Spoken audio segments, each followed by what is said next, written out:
ফের টানছে, ফের হয়ে গেছে, দেখো পুরো লাইভ দাঁড়া দেখিয়ে দিলাম, উড়ে চলে এসছে মাছ এখানে, ফের ছেড়ে গেছে, নো টেনশন। কি করবে এবার, মাথা গরম হয়ে যাচ্ছে।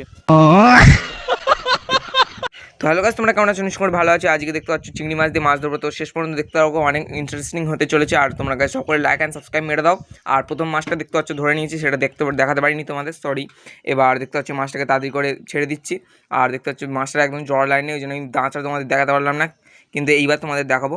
তো এখানে প্রথমে টোপটা, এবার সেকেন্ড টোপটা ফেলে দিই সব করে, এই যে সেকেন্ড টোপটা এবার ফেলে দিয়ে তোমাদের দেখাচ্ছি এবার কী কী মাছ হচ্ছে। ওকে, তো শেষ পর্যন্ত দেখতে থাকো গাইস।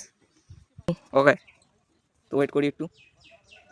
দিদি আরেকটা গাছ বেঁধে গেল মাছ, এই দেখো, এই এই মাছ ছেড়েও গেল, বেঁধে কি গাছ ছেড়েও গেল, এই দেখো বড়শিটা হালকা সোজা হয়ে গেছে। গাছ টানছে, ফের হয়ে গেছে, দেখো পুরো লাইভ দাঁড়া দেখিয়ে দিলাম, উড়ে চলে এসছে মাছ এখানে, ফের ছেড়ে গেছে, নো টেনশন। কি করবে এবার, মাথা গরম হয়ে যাচ্ছে। তো গাছ তোমার দেখতে পেলে দুবার মিস হয়ে গেছে, মাথা পুরো আগুন হয়ে গেছে। এবার